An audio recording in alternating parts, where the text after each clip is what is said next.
Blast me to Bermuda! It's time for the Mad Merlins unboxing of Warhammer Underworlds Eyes of the Nine by Games Workshop for the Warhammer Underworlds system. Hello and welcome to another Mad Merlins unboxing. Today we're going to take a look through Warhammer Underworlds Nightvault Eyes of the Nine. So this is a Chaos Tzeentch warband for the Warhammer Underworlds game. As you can see, the warband is easy to build, comes with cards to create your deck, and you take to the battlefield to defeat your rivals. On the back we have a little bit of description for the Eyes of the Nine. So, the Eyes of the Nine dominate their foes with a devastating storm of spells. Upgrade Warhammer Underworlds with the Eyes of the Nine expansion, containing the Eyes of the Nine warband and 60 unique cards to enhance your fighters. This pack provides new tactics and challenges for Warhammer Underworlds Nightvault. So this warband obviously came with the second series of Warhammer Underworlds Nightvault. So we get 6 Citadel miniatures. We got Vortemis, the All-Seeing, who's the leader of the warband. You get 6 fighters, 5 fighter cards, 29 Eyes of the Nine, and 31 universal cards, which consist of upgrades, ploys, spells, and objectives. And here's the rest of our models. So you get a Blue Horror, who can split into Brimstone Horror. We get Vortemis, the All-Seeing. We get a Zangor, and we get 2 Kyric Acolytes. So this is made by Games Workshop, Citadel, made in the UK, and set in the realms of Warhammer Age of Sigmar. And as you can see, this set cost me £18, but sadly it is now no longer available. So, on the front we got the warband artwork looking very nice and dangerous. So,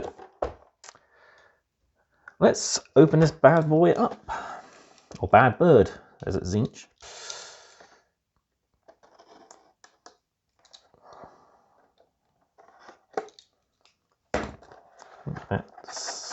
There we go. So inside the box we have our plastic tray.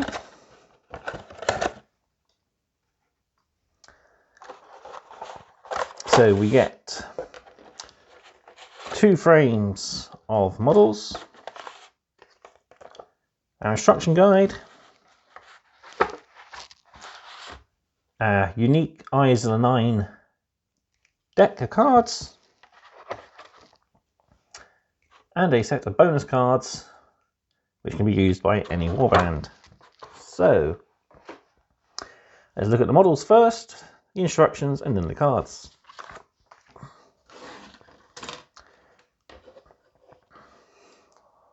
Go fully vertical. So here we have our models, and as you can see they're beautiful and spread out nicely over the 2 sprues.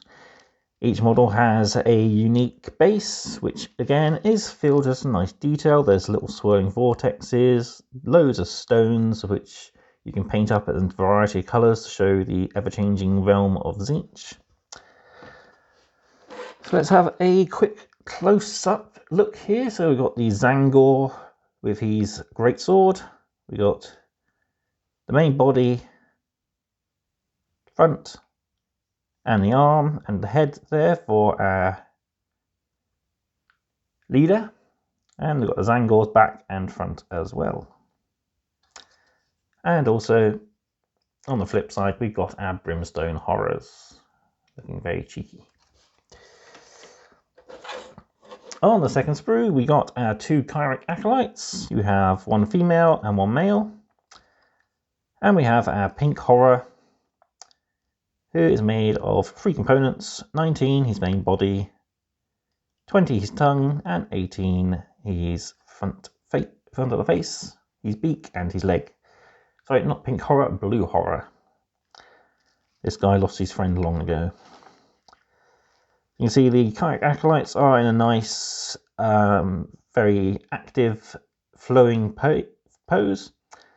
Female here darting forward, her sword drawn back, ready to slash someone in two.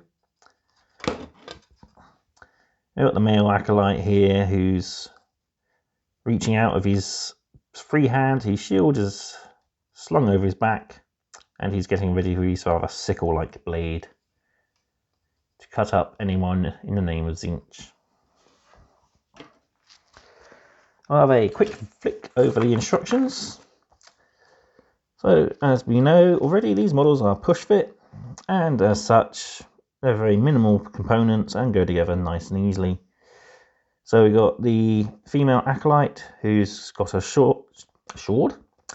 her shield out in front, charging at the enemy, keeping herself defended whilst getting ready to bring the pain. Then we have our male acolyte who looks like he's about to grapple somebody and run them through with his sickle blade. We have our warband leader next,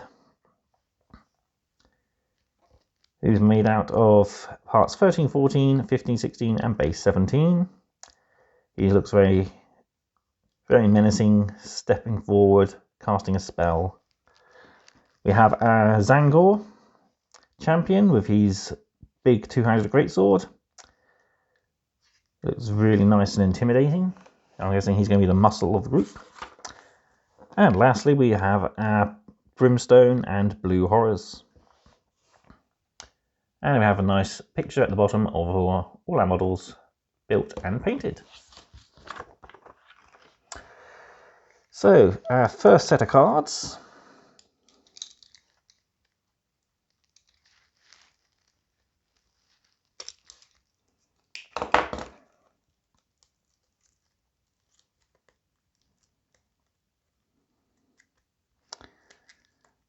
Stop fighting me cards, open. There we go. So in here we have there we are, there's the others. So we have our fighter cards, and then we have our standard. We have all our objective cards and the start of our ploys. So I'll open the second set and we can go through all of them together.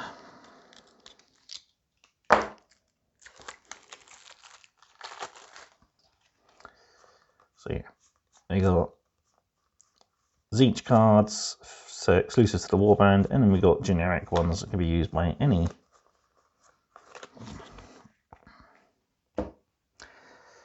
So we got a little bit of background information for the eyes.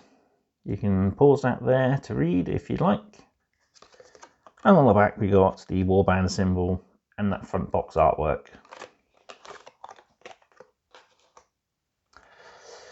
So we have Kacharik, who is our Zangor. He attacks with his Savage Great Blade, requiring 2 hammers, dealing 3 damage. So if a spell is cast by an adjacent fighter, he will inspire. And his Great Blade gets ability, which allows you to reroll 1 or more of your attack dice when making this attack action. Next we have our Blue Horror. He's not named. We've got a nice little bit of information. So it says, when this fighter would be taken out of action, instead replace it with the Brimstone Horror miniature. It is not driven back. It is considered to be the same fighter and keeps any upgrades, removes all tokens from this fighter, including wound tokens, and flip this fighter card over. Do not place this fighter during setup. This fighter cannot be given attack action upgrades and cannot be inspired. So, as you're guessing, you flip on the other side, you've got the Brimstone Horrors. So Magical Flames, a reaction ability. After the first time this fighter makes this attack action, make another attack action with this fighter. And again, you do not set this fighter up during setup, it's summoned later on by an effect from the spells. So that's our demons. We got Narvia, who is our female acolyte. She's got a cursed blade and she attacks with Sorcerous Bolt. So this fighter's inspire action inspires if it makes a successful attack action with a range of 3 or more. She has a movement of 4, a defense of 1, and has 2 wounds. Her inspired side, her Sorcerer's Bolt is a little bit better and gains a cleave. We have Turosh, our male acolyte. Again, his inspired condition is inspiring with it when he successfully attacks with a range 3 or more attack. Has a Cursed Blade and Sorcerer's Bolt. He has a movement of 4, a defense of 1, and 2 wounds. And when he inspires, again, his Sorcerer's Bolt actually doesn't improve. His attacks improve, so she's more offensive magically, and he's more offensive by combat based. And finally, we have our leader, Vortimus, the All-Seeing. So he's a level 2 wizard. He has his Rune Staff, which is a range 2 attack, requiring 2 hammers, and does 2 damage. Then he also has the Bolt of Change, which is range 3, requiring Sorceress, and has 1 damage. He has a movement of 4, a defense of 1, and 4 wounds. So this fighter makes a successful attack action with a range of 3 or more to inspire. And he has a unique action. If there is no friendly blue horror or brimstone horror on the battlefield, place a friendly blue horror on any starting hex. So he's basically allows you to summon the blue horrors, and you can mass them up throughout the game. So when he's inspired, let's have a quick look here, sorry. All it is his Bolt of Change is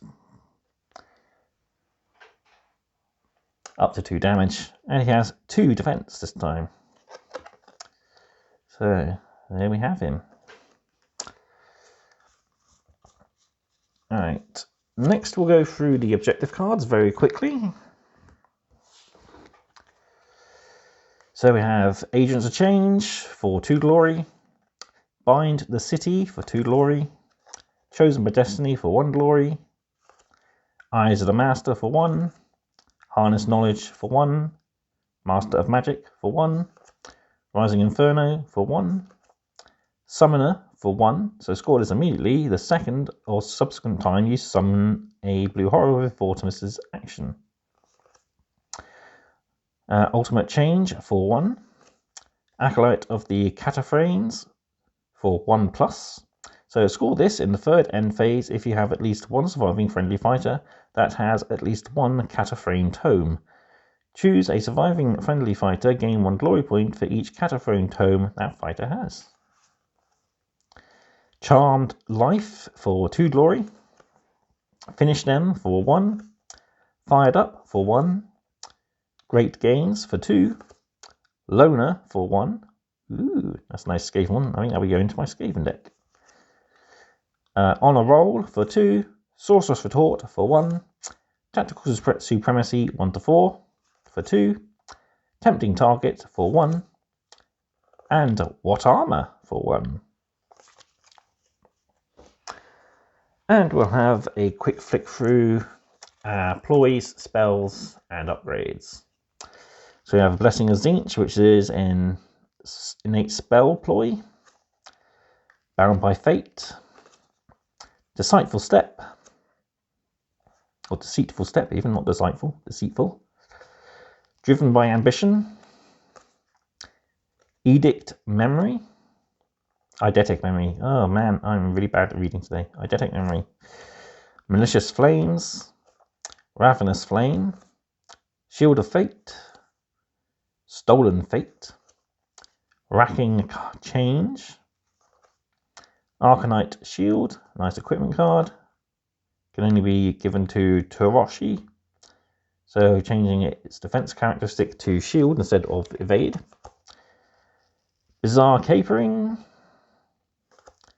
Empowered Sorcery, Fate Ward, Fiery Blessing, Piercing Bolt, Scroll of the Dark Arts, Silver Tether, Sorceress Adept, Strength of Arrogance, Abersoft's Withering, Arcane Smothering, Confusing Reflection, Countercharge, Imbue with Life, Irresistible Prize, Power Surge, Sorcerer's Insight, Soul Drain, Sphere of Azir, Arcane Familiar, only available to sorcerers, Binding Shard,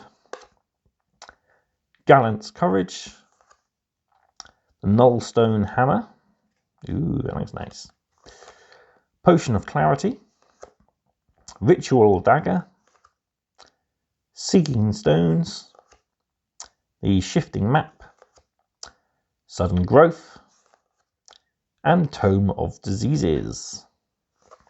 So that's all our ploys and upgrades and spells.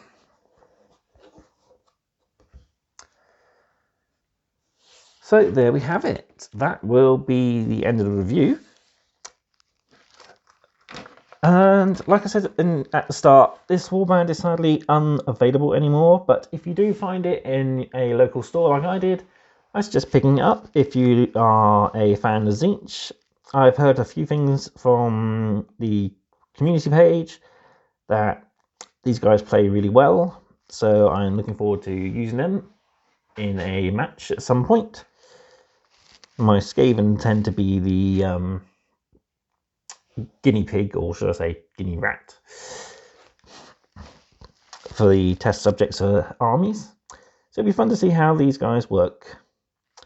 I'm going to expect a lot of spell casting and mutations abound.